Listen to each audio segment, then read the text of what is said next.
ذرا ہم غور و فکر کریں اللہ کے احسانات کا، تو اللہ تعالی ہم سبوں کو اس کے شکر گزار بندوں کی فہرست میں شامل فرمائے گا۔ جب نبی کی نسبت بھی عطا کی تو امام الانبیاء کی نسبت ہم گنہگاروں کو عطا فرمایا، اور جب ولی کی نسبت عطا کیا تو امام الاولیاء کی نسبت بھی اللہ ہم گنہگاروں کو عطا فرمائی۔ یہ نسبتیں جب اللہ تعالی ہم کو دیا ہے، ہم اللہ کا شکر لاکھ مرتبہ کریں تب بھی کم ہے۔ ایسا اللہ تعالیٰ ایسی نعمت ہم گنہگاروں کو عطا فرمایا ہے۔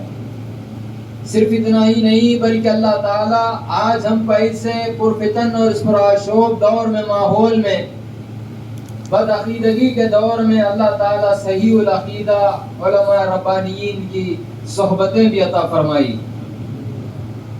ان کی صحبتوں میں بیٹھ کر ہمارے عقیدوں کی اصلاح کی اللہ تعالیٰ نے توفیق بھی عطا فرمایا ہے۔